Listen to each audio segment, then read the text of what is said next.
don't know. It's like sus, and it was like in her trunk. So they're like, something happened. She's somebody somewhere. I don't know. It just seems weird to me because I always heard no body, no crime, you know?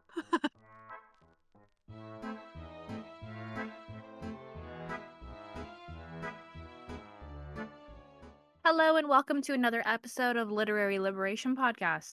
Today we will be discussing, analyzing, and reviewing A Good Girl's Guide to Murder by Holly Jackson. Kristen and I have adopted a Palestinian family that is currently still stuck in Gaza. Mohammed's neighborhood was bombed and killed 22 members of his family, leaving him responsible for his 4 younger siblings who were pulled from the rubble. We have their family's GoFundMe linked in the description, and they are very close to their goal, so please donate below. Don't forget, there's a link below to sign up for our free newsletter where you can get more information and updates about us and the podcast. For more content outside of the podcast, please check out our Instagram and TikTok at Literary Liberation and Twitter at LibPodcast. I'm your co-host, Mariah, and you can find me at Hungry Rye on all social media platforms. And I'm your co-host, Kristen. You can find me at KRXXTXN on all social media platforms. Every time we do it, it just gets a little bit better. I guess it's been almost a year now and it's still not. I fucking hope it's the same shit on repeat. This episode should Anyways. actually be up on time. It's 2, because we had a little mishap last post. Yeah, apparently hotel Wi-Fi is really bad for uploading podcast episodes. Who'd have thought? And also, I think the video was corrupted. So On your we end. had that. I don't know how it ended up happening, but it's up. So if you haven't caught it, we did a Marxist feminist review of The Yellow Wallpaper by Charlotte Perkins Gilman. It Yeah. was really good. I think it was a really solid discussion considering it's only like a 30-page book. Yeah, we did yap about it for a while, which I mean, I think that's pretty much us taking something and we could still talk about it for an hour.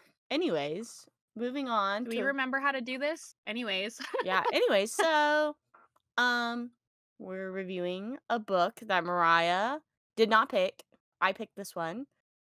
This is, I feel like, a staple of BookTok, and the TV show just came out, A Good Girl's Guide to Murder. Not sponsored, but the TV show did just come out, but I will not say what streaming platform it is on, so you have to look it up yourself. No free promo from me. But so we kind of thought this would be a really good time to discuss and talk about it because I think it is kind of resurging in popularity, even though it was, I feel like, been recommended on BookTok forever, especially if you're on the more young adult side. Since I've been on BookTok, I don't know if you've seen it. You recommend? I think I've seen it like once or twice, but I also don't get a lot of thriller recommendations. Yeah. I So I mean, think that's why. I usually typically like thrillers. I feel like they're pretty easy for anybody to get into. Because mystery, I think it kind of reminds me of like people being into like Dateline and like 2020 on like TV and stuff, that sort of thing. Like the Oxygen channel. But those are true I just crime. remember growing up and like my mom was all over this kind of like shows like the Lifetime, like true crime, like But this solving isn't true detective crime, movies. so But you know, it kind of reads like detective. yes. But I feel like it's usually better versus than actually like consuming true crime media, because actual true crime media I feel like can be inherently exploitative of people's families, which I don't know if we really want to go into discussing that, but profiting off of other people's tragedies is usually not something I necessarily agree with. I used to be really big into true crime, but it's really is something that I'm interested in. I love reading about like crimes and stuff like that, but I try not to do it because I do feel like it's super like exploitative of people's families, and usually a lot of the times it's not with their consent that these stories are being told publicly. I feel like that's why there's a lot of us like women who are communists that get really into like CIA history because We it's can't like true crime on crack, and we Mhm. get to see like the atrocities the US like commits abroad and understand like how like geopolitics work and how like the US government has like influenced other government styles. And that if Mhm. you're looking for a healthy alternative to true crime, maybe look into like CIA interventionism. I So, got my Celsius, crack. Hold on. If listen, not this is probably sponsors. gonna get cut out. Not sponsored. I have tried many energy drinks, but everyone in like nursing, whether it's nursing assistant, med techs, this is the goat. I don't know what they put in this because Alani's don't do it. Nothing does it, but these, everyone drinks these. I like Red Bull Juneberry flavored. It tastes like a blue Otter Pop. Is that what the Juneberry flavor you're saying tastes like? I don't know what an Otter Pop Yeah. is. What do you mean you don't know what an Otter Pop is? We don't have those here. Anyway, we can't get distracted Okay, by this, like the anyways, Otter Pop debacle of 2024. moving on. So this book, so it's been a while since we filmed. Anyways, if you don't know Yes. what this book is about, Kirsten, do you have a good? I copied and pasted the Goodreads I summary can go because I off was the trying to. dome. Okay, because I can't like describe it really. I don't think well without like Okay. spoilers. So maybe you can do it. So basically, this is a story that follows a high school senior, Pip. Basically, it starts in early summer. I think it ends in mid fall or so, where it's basically this school has some sort of like big report that you're supposed to do for your senior year, like a senior year sort of thesis. So Pip picked her thesis to basically be about like media and its influences on crime and basically how like it can change narratives, which I think is actually very relevant in like modern times. Something definitely we can discuss too about media being influencing like criminal cases and criminal trials and stuff like that.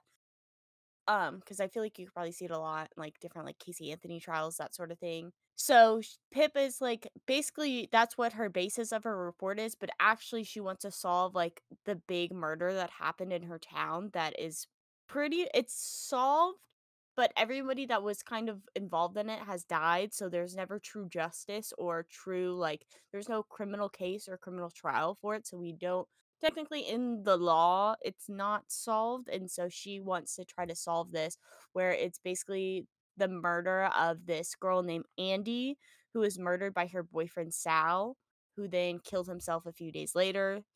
And so it's basically just her. She basically believes that Sal is innocent and she's trying to figure out if he really did kill Andy Bell because he's uh like he was planning on going to like Harvard or something. Was it Harvard? Yale. Yale. Sorry, my wrong. He was planning on going to Very yeah. Yale.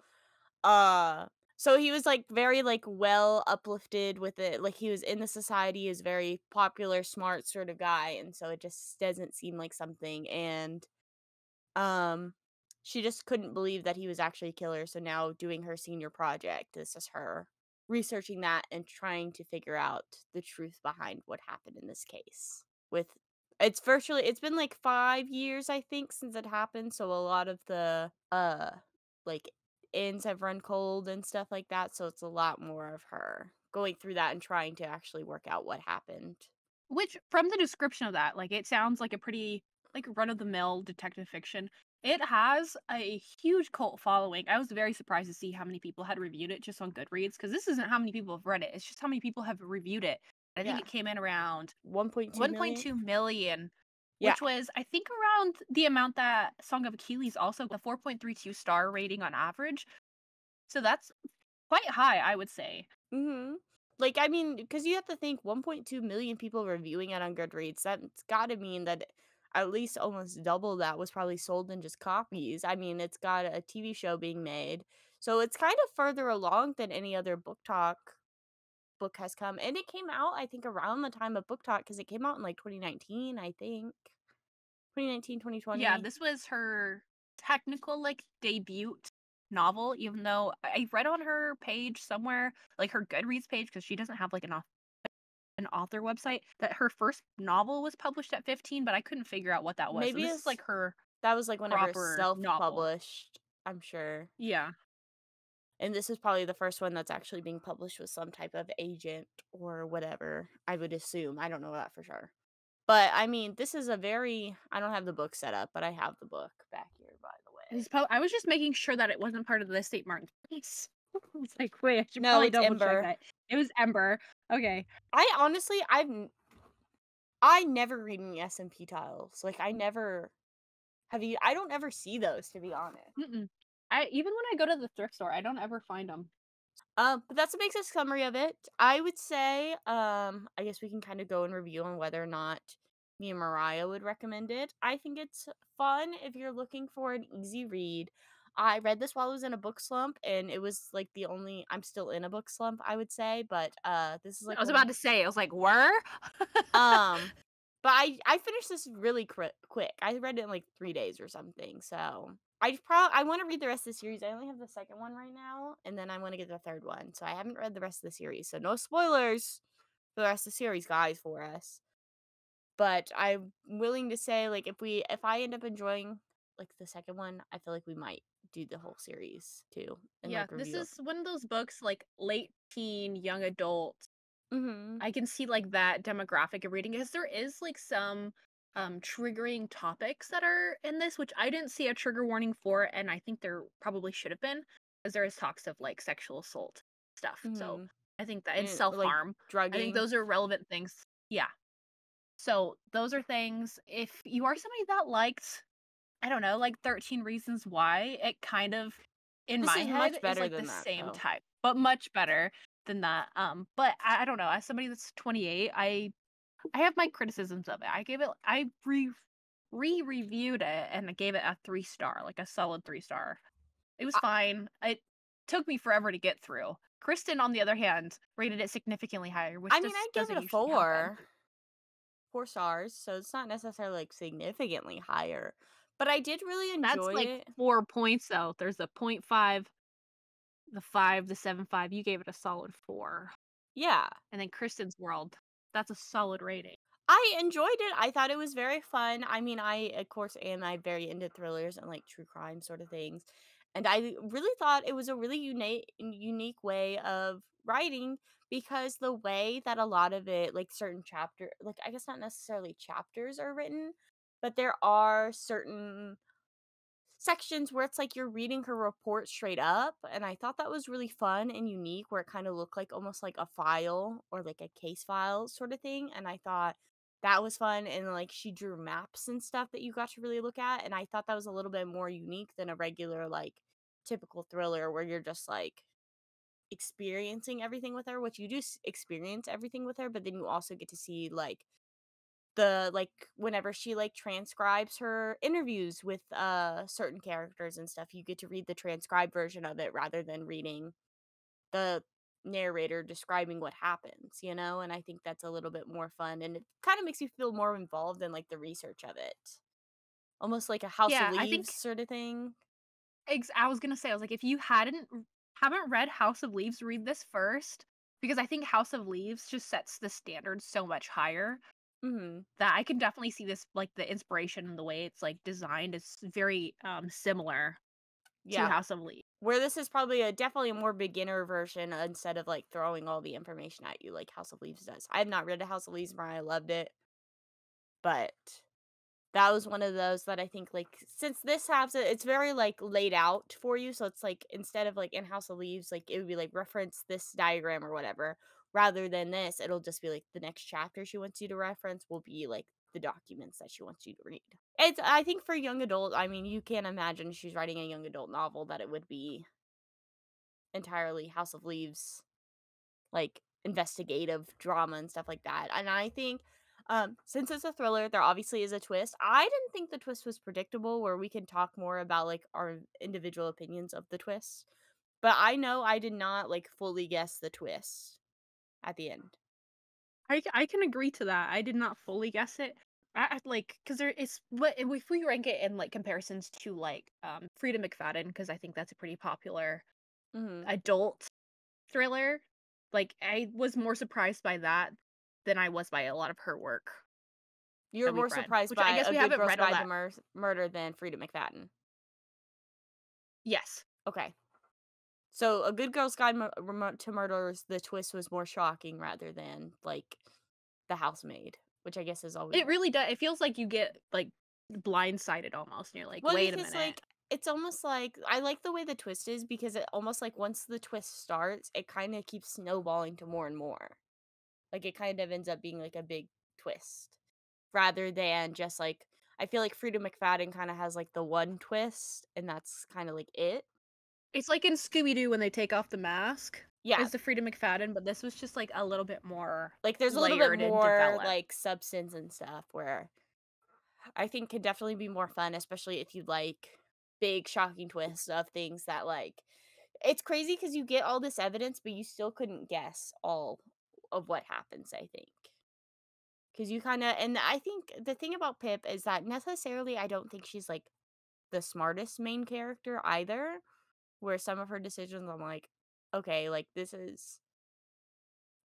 I feel like at least you can believe it's a teen girl making these decisions rather than like versus reading The Housemaid and it's like, Millie, you're a 30-year-old woman. Why are you making these choices? You know, your prefrontal cortex has been developed. What are you doing? Versus Pip is still a teenager, still making teenager decisions, and she's very ambitious. So I think it's like also Also, like in comparison to Frida McFadden, who writes the perspective of like a 12 or 13-year-old girl, this actually feels like it was from the perspective of a 17-year-old. Like Holly Jackson did a really good job of like yeah, encompassing like that the teenage girlhood. experience, like Yeah, girlhood and friendships and navigating like school, and it was very nice to see that. I will give it that. Like I think I'm just too old. Like I yeah, think I've just gotten to that point where I'm just like I have to read like adult stories. We're gonna have to get into the spoilers though, because then yeah. then Well, do you want to talk about we the can get author real into it. quick? Because we haven't not mentioned There her. really wasn't much to talk about with her. Normally we spend time, and I did some light research on it today. I couldn't find anything on her. She had an Instagram. I went to open up said Instagram that was linked on like Google searches, and it didn't pop open. So I don't Like, know is if it she was just like a deleted? publisher page. She might still have it, or it might have just been like on my end. But I She didn't has you even see blocked. any controversy. Would that be that would be crazy. Oh, I got her. I got it to open. The plot thickens now. Maybe it just didn't open on my computer because I didn't I have don't. a It phone. did take a second, but I mean, she just has pictures of herself mostly, where she's talking about a lot of the TV show coming out. She did just have a new book come out earlier this year, The Reappearance of Rachel Price, which I've heard good things about, and she wrote Five Survive. Oh, she only started this in 2019 whenever she published her first book, which is A Good Girl's Guide to I mean, Murder. there's no big social media presence. There are with some authors, so any controversy surrounding Holly Jackson is probably going to come up in the future. So if we haven't, at the time of you listening to this, if it hasn't been mentioned, it's probably just because we haven't seen it yet. Yeah. And I'm sure as she gets more popular, I mean, she if already she's a is really Zionist, popular, though. that's the thing. Is like, so she could slip up and do something. Anything's on the table. So, but we can get into her politics, like what we are able to extract from the writing in her Again, this book. will be only assumptions. We are not trying to frame Holly Jackson in like this big negative stereotype or anything like that either. This is just usually, I think, a lot of the times where you can make when authors aren't writing things just to write things. I mean, I'm sure some people are, but I think in general, most published authors are usually put some type of their view across whenever they're sharing novels and things like that, whether or not they're internal biases or external biases that they may not even be aware that they're having. And so that's what you kind of, whenever you analyze a book, which I don't know how many people really do analyze what they read and stuff like that. But a lot of the times, whenever you analyze, you can make assumptions. And again, these are what our assumptions are based on what we read and our opinions of the world and stuff. So if Holly Jackson, if you're saying I don't believe this, then tell us and we'll have your back. I guess this will be like your official spoilers if you want to go in blind. I think it's best to kind of go in without reading too much into it. I mean, I think it's in general it's a fun quick read. It's not very long. It's like less than 350 pages, I think. How long is it, Mariah? Right under 400 pages, Yeah. I I mean, think. it's not very 380, not maybe? very long. Yeah, and then you get like the big pages that are like That are the like their whole like transcript or the documents, map. so you're not even reading like full page. Well, because You're like just referencing a picture. yeah, where and then like a lot of the times whenever the interviews are written in script form or like you get text messages or like social media posts are a lot on pages, so it's not necessarily like you're fully reading 388 pages. So I thought it was a really fast read. I do recommend it if you're looking for something easy to read and fun. And I haven't watched the Netflix show, so I can't tell you if it's good. Just saying. But other than that, with those disclaimers out of the way, Mariah has a lot more to critique, so I don't know if you maybe want to start with what you have to say, and I'll rebuttal with what I think. We go through this book chronologically. I did tab. I think we should try. Well, I didn't tab. I dog-eared.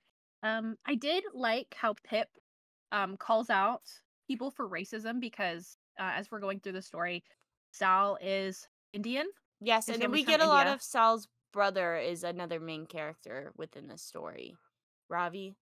He is Sal's younger brother, and he kind of helps Pip with her investigation. I did really appreciate that, and I was reading through some of the reviews, and somebody said that it felt kind of like white knighty, like it was like a little white woman going and like trying to solve this story, but also at the same time she's kind of like But she utilizing her critiques privilege, it so it's as kind of well.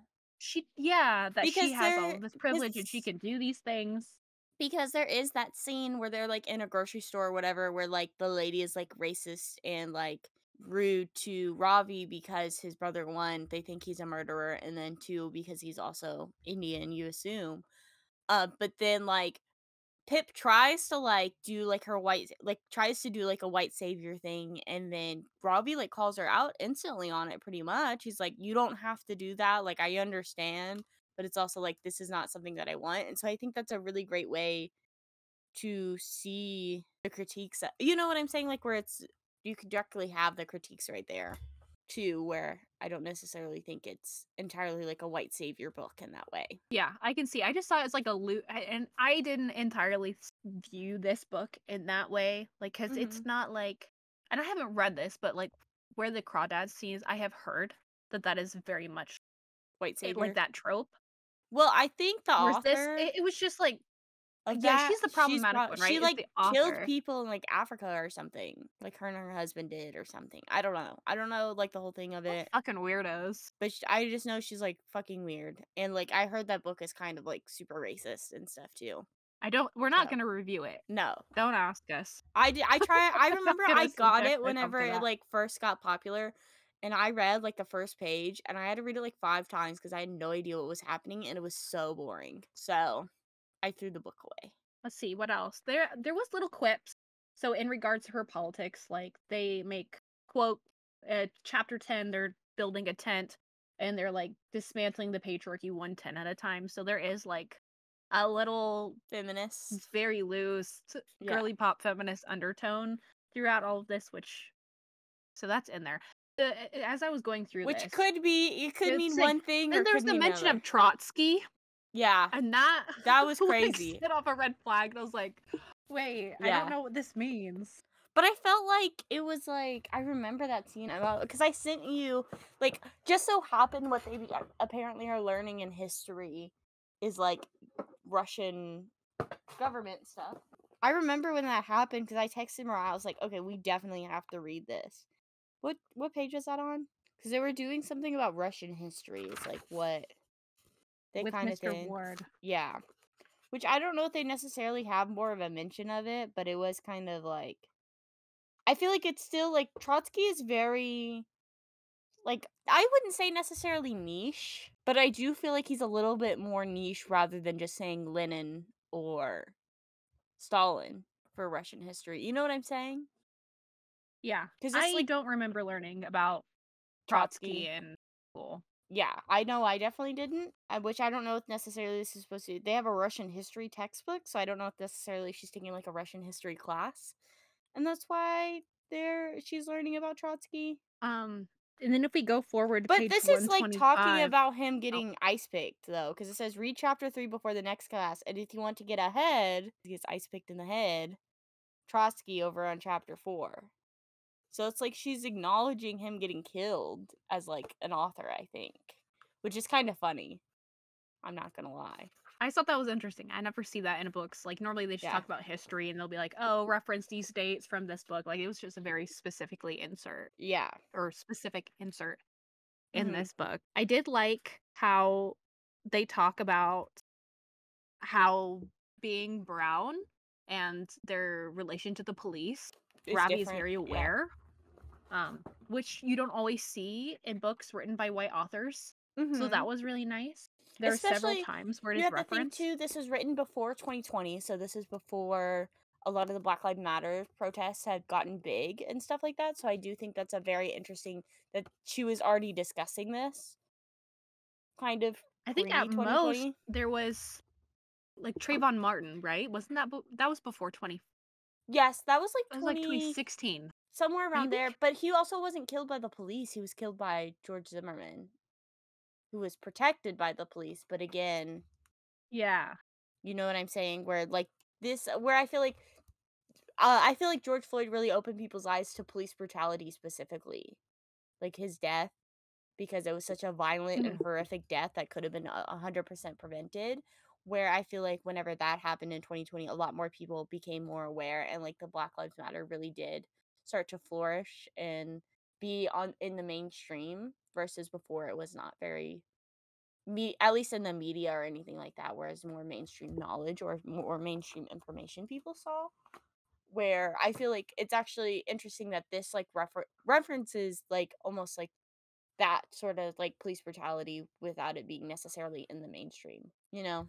This book does a very good job of exemplifying how inadequate the police are at solving crime. Yeah. This is a very common statistic. It's only about like 11 to 14% of crime is actually solved by the Mhm. police. And I think this story makes sense, like why that would be, even though it is fictional, Mhm. they just pick what's easiest for them.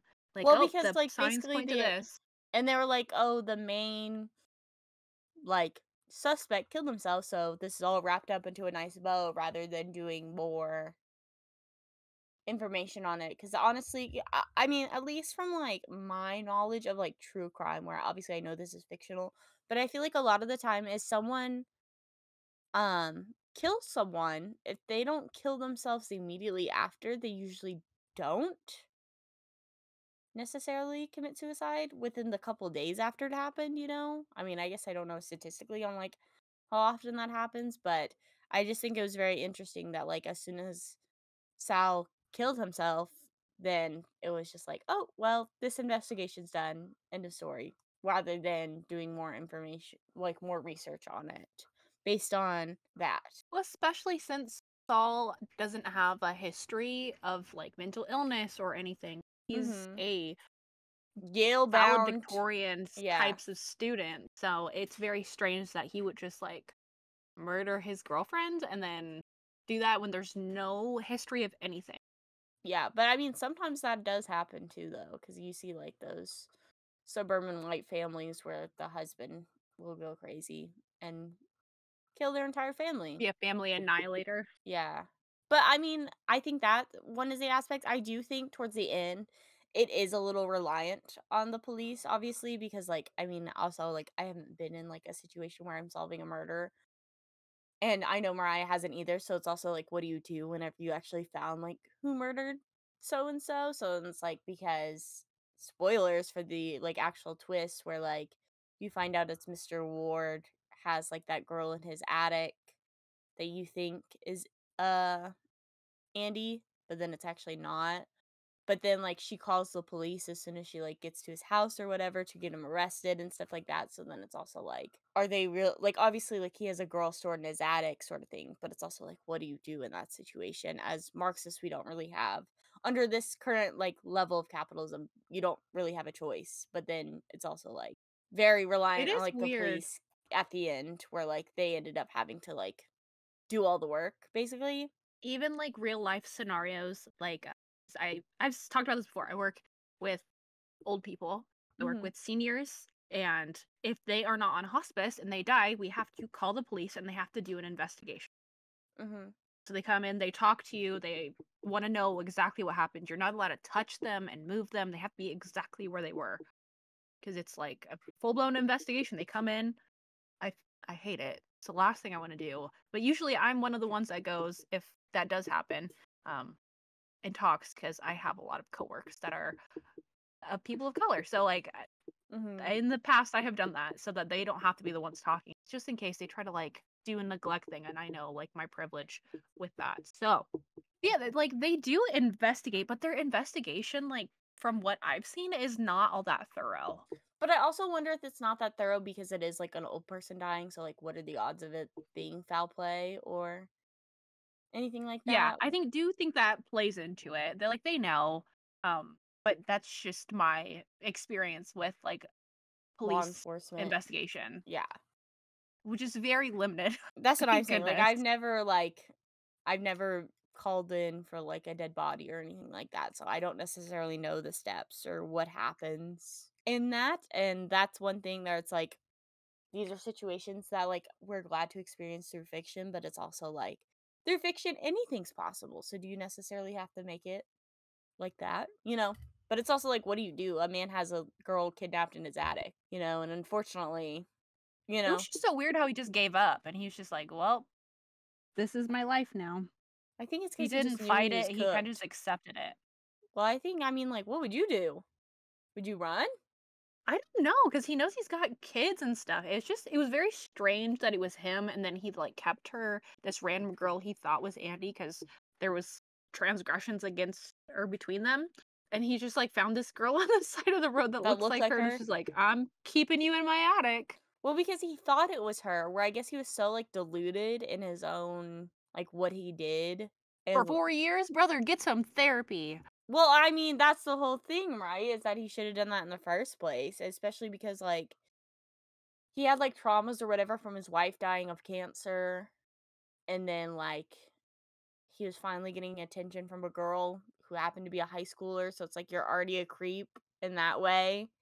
That was so fucking weird. And he Yeah. was just like, "Well, she was giving me attention." She is a minor. I think she was Like, 18 technically, so it's like it's still like, I don't know, when you're, like, in your 30s, yeah, or he had the to be idea of older than talking to, 30 like because his daughters were the same yeah. age too, though. His older daughter was, where it's definitely still, like, creepy, where it's like, I guess you don't who knew the villain was a white, privileged man the whole time rather than an innocent brown man, you know? Womp, womp, womp. Yeah, literally. So but it's crazy What too else happened because, in this like, book? the whole time, like, Andy's body is never found. That's, like, why like, technically, she could have just been missing, but, like, they assumed it was murder, which I guess I don't necessarily know why. Because like, I feel like they would treat it more as, like, a missing persons case rather than a murder. I think because of the amount of blood that was in the car, they ruled it out that she couldn't just be missing because you can only lose so much blood before it's like it's like sus and it was like in her trunk, so they're like, something happened. She's somebody somewhere. I don't know. It just seems weird to me because I always heard no body, no crime, you know? So, that's just my understanding. So, I can't imagine that they're like, you think their priority would be finding the body and then they could definitely find out, like, what killed her in that way, you know? See, but then that leads to like the second twist, which I didn't see Yeah. coming and I don't necessarily know if I liked I don't what remember what her name happened. was. Was it, like, Hallie or I something? thought it was Becca. Becca? Her sister? Was it Becca? Yeah. I don't know. You have to remember, I finished this book in, like, at the end of June. It's August 6th now. So, it's been over a month since I've read it. It was in fact Becca. Becca. See, okay. This is why I like to do episodes as soon as I finish the books, not as soon as Mariah finishes them. It was Andy's Who sister. actually killed her, which honestly, I don't know if I necessarily blame her because Andy sounds like she was a bitch. Not the victim blame, but No, because like Andy was the one that sold. If you don't know, that Becca got date raped by one of the Andy's boys that was like older, it Max. yeah, Max, I think. It was like Sal's friend and then Andy's like friend by association, I guess, sort of thing. But Andy was the one selling date rape drugs to people to make extra money because their father apparently was a shithead where he would like berate his children and stuff like that. And then her younger But sister, like no moral compass. You're like, yeah, I'll sell weed, ecstasy, and roofies. yeah, You can't just draw the line and be like, you know what, maybe I shouldn't do that. maybe not That's roofies. Like I could weird. sell the cool drugs, but let's sell the ones where it causes women to get sexually assaulted. And not to mention, her sister is not the only person that got sexually assaulted. There was that other girl too. That was the sister to the cop Yeah. that like basically Eddie was entirely responsible. I mean, I guess like it's obviously not like she was entirely responsible necessarily because it's not like she was like telling people to drug people, but it's also like you're putting those drugs within a majority white party scene of high school students and maybe early college students. I don't know exactly who they were partying with. And you know what is going to happen with those types of drugs, you know? And so it very is much like, okay, maybe Andy was not necessarily such a nice girl. And apparently she was really shitty to Sal too. Because, like, he found out about her selling drugs and was like, oh, I'm not going to talk to you if you keep selling drugs. And she's like, whatever, I'm going to just go date my high school teacher then. Because, I mean, technically she cheated on Sal, too, the whole time. Why would Sal be with her though? Like that's the craziest thing to me. I mean, he was friends with Why? Max too, so. But I mean, you It's have to just think it's a small town, so you know that. So like, you know what I'm saying? Like small town sort of vibes, because like they say everyone in Fairview knows the story. Everyone kind of knows everyone in that town. Do you think that's kind of like how a lot of people are together within your small town? no. Really? Well, no, there have been instances where like something similar has happened with like be careful with what I say because I don't think everything has ever happened with like this one instance. But like they do like side with like the oppressor in Mhm. situations like that. Like they choose them over like the victims. So it does kind of make sense, but I don't know. There's just a lot of layers to like this book in particular, like with Naomi and Max and them having to be like quiet because they did a hit and run. Oh yeah, that was really weird too. Like it kind of was. That's how I That was was talking really about. random. There's a lot of snowballing within this, where it's like you find out one thing and then everything else keeps getting snowballed and snowballed, to, like this big thing. Which where I'm interested in like reading the second book because like I don't know how much of this like because there's not necessarily anything to be resolved either because I feel like it does resolve itself. So I'm assuming the next book is going to be its own mystery, right? That's what I think is that she's maybe at college and I think she's either college or it's like the second half of senior year. But one thing we haven't even touched on is like the romance. There is like a subplot of romance, and everyone knows if there's a subplot of romance, I like it more. And it's slow burn, friends to lovers, I would say, where they're very sweet. I think Ravi and Pip are so sweet together. it was a very nice little like build up. Yeah. And for Kristen to call this a slow burn, it's slow. I think it's They don't faster even than some slow burns that you kiss prefer. for like They do at the very end. but that's the very end of the book. True. You But know, that's that's it. That's all 300 you get. pages. Yeah, and you don't get anything else. 300 So pages, you get one smoocheroonie. yeah.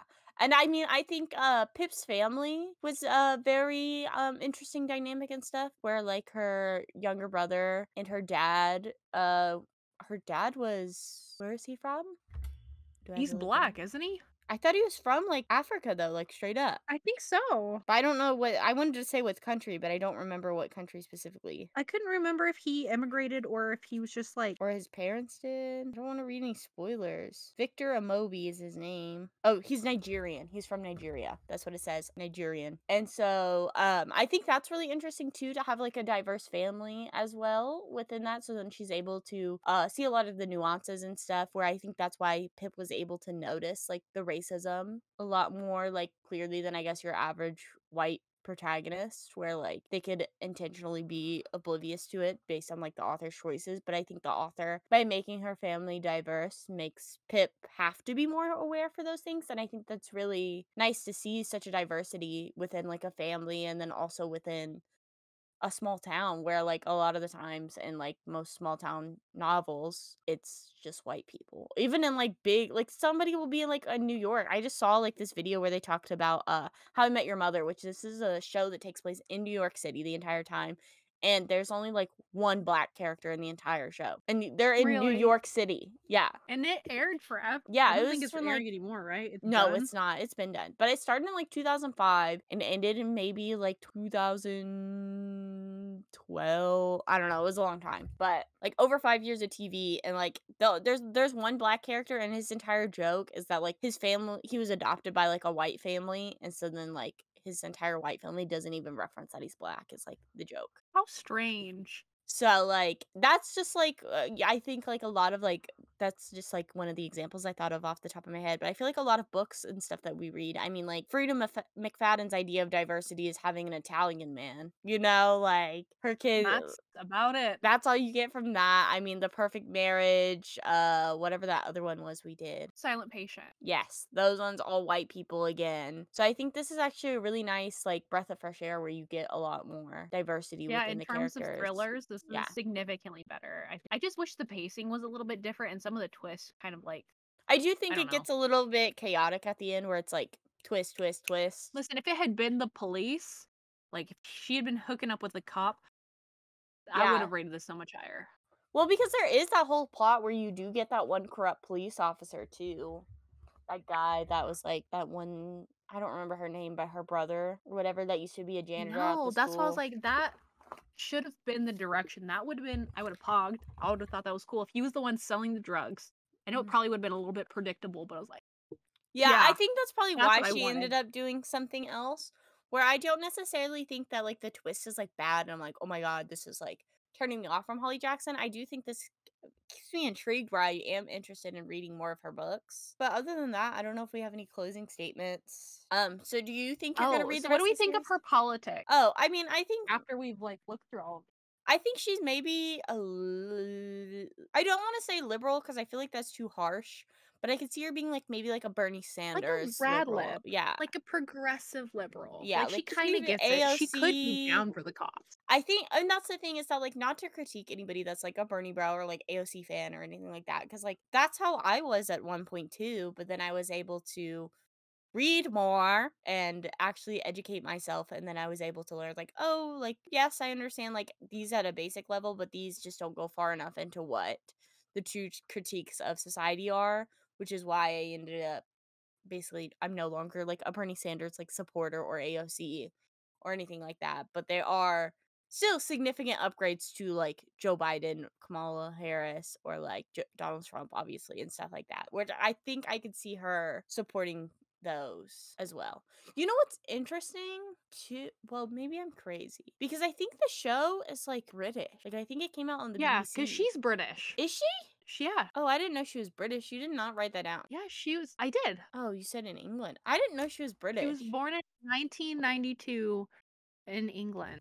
So, do you think this book takes place in England? Because I was reading it as very like American. Now I'm thinking, it's like, but was it not? It didn't specify, did it? I don't. It just says Fairview. I thought. I thought that was in the United States. I thought it was in the United States too, because like she didn't say she would say like high school. She didn't say This has because got to be taking place in the United States. I think it has to Because otherwise because they would say like secondary school or when they call it whatever. primary or secondary. Yeah. Yeah. Oh, and she was calling Connecticut. It's definitely United States. Well, that's Okay. interesting then. If she's British, why did she make this take place in the United States rather than England? Curious, huh? So it's like an analysis of like An police outsider's perspective of. work from England. I think she might live in the United States now. I There wasn't a whole lot about her yeah. unless you can find it online, but So if anybody, Holly Jackson, if you want to tell us what you identify as, please let us know. In that way. Is this book American? Or are all her books American? I've heard good things about her other books too. I've heard people really like this series. That her new book that came out this year, The Reappearance of Rachel Price or whatever. I was interested in that. That's like about this girl where like her mom went missing. And so like it's been a few years since her mom went missing or whatever. And like her family's kind of like broke. So then they basically like exploit her mom's disappearance to get like a documentary done about their family and stuff like that. But then as soon as they like start filming the documentary, the mother shows back up. damn, Yeah. So then they're like, he hmm. disappear again. But then it's also like, why did she show up so at such a convenient time as well? Maybe she just didn't want to take care of him. She's like, bye I don't and know. dip. I don't know. I haven't read You it, read it so and let me know. if it's good, I'll tell you. Well, I think I'll probably finish this series first before I move on. But she also wrote Five Survive, which that one sounds interesting. That one's like about like people that get stuck in like a snowstorm or something. But I mean, I feel like I don't have any other thoughts on this. I It's don't it's necessarily fine. do. I It liked wasn't it. my favorite. It was fun. I think if you're looking, I mean, obviously anybody who's here, I would assume you've read it or not cared enough to have not read it. But I do think it's fun. I do. I mean, do you think you'd read another Holly Jackson book? Is that her name? Holly Jackson? I don't know. If it's the same kind of I don't if it was aged up, like more adult, I might. I don't know. I think But I all of just her don't books read might be young thrillers. adult. I mean, but you gave The Housemaid 5 stars, so It was a vibe. I don't know. I devoured that one. I'm gonna read the other two in the series, and I think if maybe they're worth reading, then I'll probably have Mariah read them, and then we could do those two probably in one episode, I would assume. Or if there's too much that goes on in that one. But if you guys think that we need to Yeah, do you this, just have to figure out if they're like interconnected standalone yeah. or if they actually progress. Yeah, because I hadn't read the other two, so I didn't know if they'd be worth like making their own episodes about. Because I don't know, like especially whenever this was published, how many people were thinking that I don't necessarily see it needing a sequel either. It ends very wrapped up, but unless like she wants to reuse the same characters to do another investigation is the only reason why I would see there being multiple books. Kind of like The Housemaid, similar to like that, you know? But I like this one more than The Housemaid. Not Mariah, but I did. But other than that, I think we're signing off, right? Yes, thanks for listening to another episode. Next one to come up should be Uprising Yes, by whoever that's by by. Margaret Haddix Peterson. It's behind you. Her name? It's behind you on your bookshelf on the bottom shelf. Margaret Peterson Haddock. Anyways, signing You off. gotta read them. Thank you and good night.